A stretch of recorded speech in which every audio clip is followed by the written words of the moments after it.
me start by commending ET Auto for taking the initiative to bring some focus on the overall theme of this conference, Design in India to Make in India.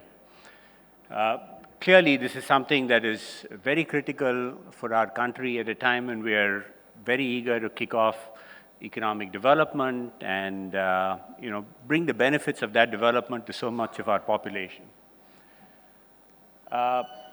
What do we expect from our auto sector? As was mentioned in the introduction, the auto sector around the world has been an important player for economic development. It creates literally millions of jobs and millions of good quality jobs. So there is an obligation for us to see what we can do to make this industry more vital.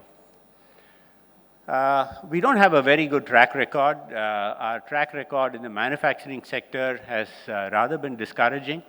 At the time when we wanted the industry, the manufacturing sector to contribute almost a quarter of our GDP, we've been languishing at about 15% of GDP. In fact, we've been declining slightly, no matter which administration we've been under. So there's a lot of work to be done in terms of propelling manufacturing again to play the role it ought to play for a country like India. But even as one contemplates a manufacturing policy, one needs to understand what we want out of it.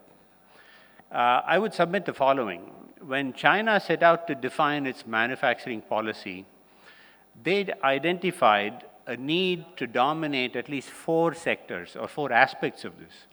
They wanted to control the IPR and technology. They wanted control and access to material resources. They wanted to control the manufacturing value addition, and they wanted to control brand. So today, we go around the world talking about rather large global brands like Geely or BYD, who've become, in a way, global giants. Brazil also had a manufacturing policy. Their policy was a little more limited to saying, let's manufacture in Brazil. As a result, while they focused their efforts on material resources and the effort it takes to manufacture, they had no aspirations of owning brands or owning IPR. So the best-selling brands in Brazil are either Volkswagen or General Motors, essentially foreign brands. I leave it to you to assess what sort of ambition India should have, given these 2 alternative models. We also have to remember what has happened in India to the smartphone industry. We had a somewhat fledgling manufacturing sector, which in a very short period of time has been overwhelmed by a lot of competition, including a lot of Chinese competition. So if we want to foster in India a sentiment for a vibrant manufacturing sector, perhaps we have to set an aspiration for saying we want to have not just make in India, but also design in India and create value addition in India. Once you say you want to make in India, the next question is, what do you want to make in India? Anybody who's gone to clay pigeon shooting has been instructed that when you're trying to shoot the clay pigeon target, you don't look for the clay pigeon, you look for the trajectory, and you shoot ahead of where the target is at this point. In a sense, we have to admit that the urban mobility landscape today that we face around the world is very, very rapidly changing. It's changing because of a lot of things. The pace of urbanization. In India, we see our cities getting ever bigger. Anytime you go to Bangalore, the only thing people talk about is traffic. But there's a logical reason to this. In 1900, 1 out of every 6 persons in the world was urban. By 2000, 3 out of every 6 was urban. And by 2050, 4 out of every 6 is going to be urban. So we're going to live in a highly urbanized, highly dense living environment. And this means that urban centers have become the largest engines of not just economic growth and economic development, but also job creation, CO2 emission, and greenhouse gas footprint. And as a result, we're seeing massive cities. In this case, this is Mexico City. Frankly, this could just as well be New Delhi. We're seeing urban sprawl, literally cities spreading miles and miles out with rather low density of population, and this plays havoc with the kind of urban mobility architecture you need. Los Angeles is really the poster child for the worst kind of city and the worst kind of traffic you can have. It houses 10 million population in 8 times the landmass of London, which also houses 10 million population. So the sad thing is, when you compare Los Angeles with uncontrolled urban sprawl with a Tokyo, which is nicely contained, high density, with a very integrated mobility architecture, you begin to see two extremes. Unfortunately for us, most cities in India are moving towards the Los Angeles model and not towards the Tokyo model. So the first business about getting our mobility architecture right is to make sure that we have the right kinds of urban environments that we want, conducive not only for quality of life, but also for an efficient mobility architecture. And we all know this, the kind of price we pay. We just heard a gentleman talking about congestion and the amount of time, energy, and assets we waste in congestion. There is also the growing concern for sustainability. In fact, this is a scary picture because this is a map of the world, and everywhere there is magenta, brown, or pink. Just imagine the quality of air in those cities is equivalent to smoking 5 to 8 cigarettes a day, even if you're a non-smoker. So imagine you've got a 5-year-old son or daughter out playing in the day. That child, by the end of the day, is going to have smoked 8 cigarettes a day if you were living in any one of those areas. And you can see India configures prominently in that part of the map. And yes, we have rather the dubious distinction of having 14 of the top 20 most polluted cities in our country. Clearly, there's a lot of work to be done, and mobility, transportation will have to play a big role in fixing this. Globally, it's estimated that the combination of the cost of air quality degradation, cost of accidents, fatalities, and wasted time and economic waste in congestion erodes 6 to 10% of GDP.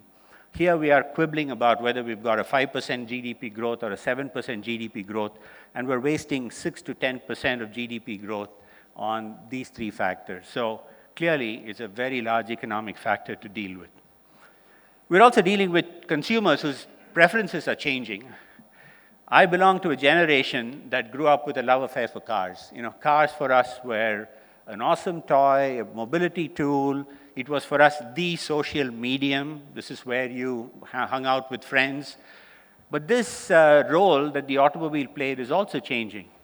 And there is a new love affair for the younger generation, and they find that the smartphone in many ways plays the role of a mobility aggregator, a social media window, a connectivity tool, and yes, networking capability. And this generation is not as gung-ho about automobiles as my generation used to be. So all of this is saying we really are facing a transformational business model for mobility and for the auto industry. This is further compounded by the fact that, you know, this is a lovely cover story from the Time magazine, but both the Time and the Economist cover basically talked about the fact that we are in an age when the sharing economy is upon us, and every asset that you want to use need not be owned. It can be shared, owned, leased, or rented. The global auto industry has come up with a very considered response to these set of factors. It involves the 4 pillars of electrification, connectivity, sharing, and autonomy. But in many ways, even this doesn't seem to be going far enough.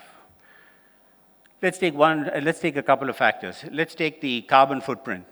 There was a question just now about hydrogen and the so-called well-to-wheel analysis of the energy used in generating hydrogen. This left map here talks about data from the US, from the Oak Ridge National Labs. And what one sees when you compare electric vehicles, hybrids, CNG, and so on, is that even with electric cars, while we can make a degree of improvement with lowering CO2, that improvement may not be more than about 25-35% because of the energy that has to go to produce the electricity, or in this case, the hydrogen. So But the core issue behind all of this is the following. It's a rather absurd proposition if I were to present you the ideal mobility vehicle and say that to transport the average Indian who weighs 65 kilograms, I will put you in a machine that weighs 1,300 kilograms and move you around. Now, this is physics, and I don't care whether it's hydrogen, electricity, or ICE. Unless we get to this issue, we're going to consume energy in one way or the other. And this is inevitable in the current mobility architecture that we have. Let's take another factor. The average car occupies about 10 square meters of space, and 10 square meters of space in our major metro cities cost somewhere between 1.5 to 3 crores of rupees. So you want to buy a 5 lakh car and you want to park it in a parking spot valued at 1.5 crores, and you want to pay 20 rupees an hour for parking. Increasingly, cities are finding this unviable. And cars are getting crowded out of cities. Here's data from 3 cities. Between Tokyo, London, and Dallas, Dallas has to allocate 40% of urban land just for roads, parking, and vehicle infrastructure. Tokyo allocates 15%. So clearly, as you get to denser environments, we've got to start to look for role models like Tokyo and not role models like Los Angeles. And this is beginning to be something that the global auto industry recognizes. Akio Toyoda has been extremely eloquent in saying the whole industry is facing a fundamental transformation. And it's not just about winning or losing, it's about surviving or dying. So all these band-aids are not going to work. We've got to rethink the entire mobility architecture. We spent about 4 years writing a book with MIT in Boston, and we came up with 4 building blocks of what we need to think about for mobility. And this is true whether you're London, Los Angeles, or Lagos. To start with, we must reimagine the heterogeneity of mobility modes that we have. It's not just any longer a choice between walking, a car, or a bus, or a train. We have infinite choices today. And we have to find ways to aggregate them to be useful for each of us in the most convenient way. What do I mean by choices? Well, I used to have a wonderful picture about a pedestrian zone in Seoul until I replaced it 2 weeks ago with this picture. And this is just about 10 kilometers from here. This is AeroCity in Delhi. So it's a lovely experience to be able to go out one evening, forget about your car, walk around. You have nice shopping areas, you have bars, you have pubs, you have restaurants, and all of a sudden, life is, unshackled from having to go back to your car and figure out where you've parked it. Walking, pedestrian zones are being reinvented in cities like Seoul, Tokyo, Guangzhou, Copenhagen, Amsterdam, and clearly for a country like India, nothing could be more economical, healthy, and to be honest, extremely invigorating to be able to promote pedestrian zones. But then there are many other modes. If I told you 10 years ago that bankers in London would be getting to work on a scooter to the Canary Wharf, it might have been an absurd proposition, but today you find scooters propping up everywhere. E-bikes are offering an extremely attractive solution to people who want to go a longer distance or older people who want to get on a bike.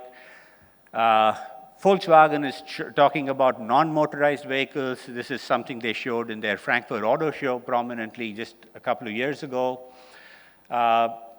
Is this a Toyota? Yes, it is. It is a miniaturized Toyota, so it doesn't require 10 square meters of space to take that one occupant, nor does it weigh 20 times the occupant to move the person around.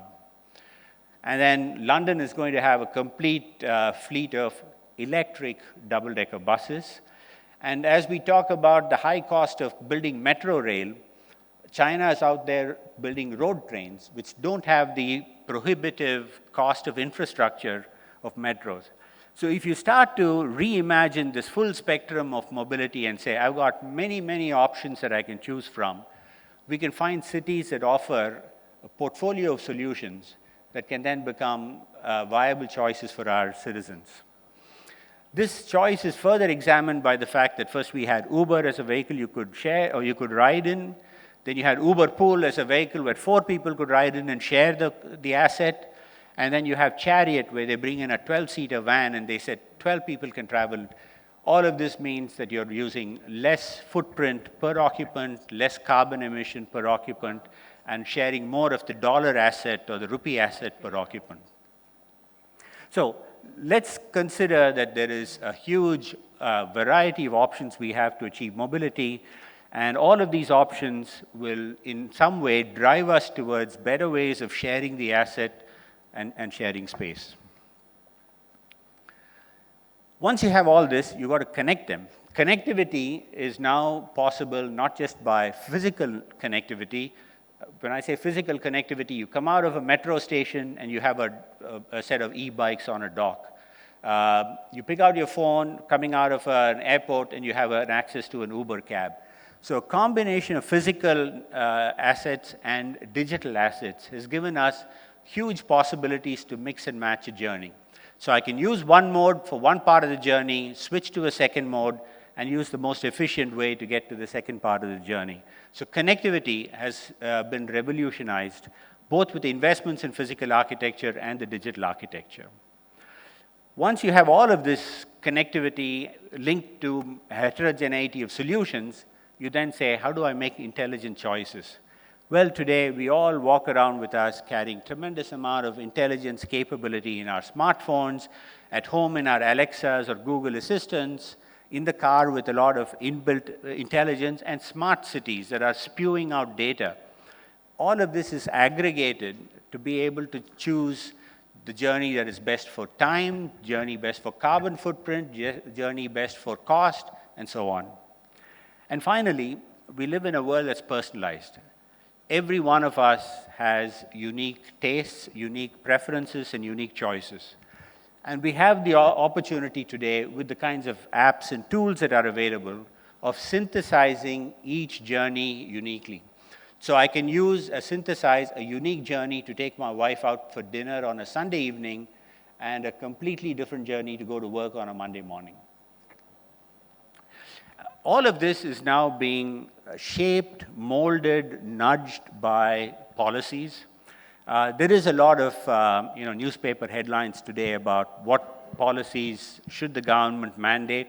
But the reality is this. Around the world today, there is a heightened activism amongst cities, city administrators, to be involved in shaping the mobility architecture. In London, they've aggregated the entire mobility system under Transport for London, and they've provided a completely integrated, seamless mobility service. In Tallinn, they have said public transit's free. If you're going to bring your car in, I'm going to put a tax on you, but if you ride public transit, it's free. Singapore, we all know, has very, very dynamic road pricing. And even in a city like Stuttgart, the birth home of Rudolf Diesel, they're saying we don't want diesels anymore. So we're beginning to see cities become active in how they shape their mobility, and this is going to keep coming. And one hopes that this activism is directed towards shaping a mobility that is appropriate for the city, affordable for its citizens, it's inclusive for all of the people that are involved, and infinitely variable, as we have seen. To help this happen, of course, there is a very, very vibrant mobility ecosystem that has been kicked off. Whether you're in Bangalore or you're in San Jose, there are a huge number of startups that are all finding innovative ways to play one or other part of this connected, heterogeneous, intelligent, and personalized mobility. So the challenge for automakers is no longer fighting with one another or figuring out whether it's electric or non-electric. Frankly, we have to be worried about a fundamental transformation of the entire mobility system, because there are people like Dara Khosrowi, the new CEO of Uber, who says, I want to be a part of the urban mobility landscape, and I want to have an Uber car there. They want to operate buses, and they want to essentially take care of your journey from end to end. Which is why we see automakers now realign their strategies. Hyundai is not the only automaker that has started to announce that we are no longer just a car maker. We are a smart mobility solution provider. And I can show you statements from Ford or Toyota or General Motors all talking this language. They have recognized that we really have to reshape mobility, and they want to play a different role in this transformed landscape. So, to me, it is not a matter of just design in India or make in India. We have to create value in India, and create value in India in this new mobility ecosystem. And as we do this in India, it's not just a matter of looking where we are today. It is anticipating where urban mobility will go tomorrow, and to align our strategies and align our policies towards that. Thank you very much.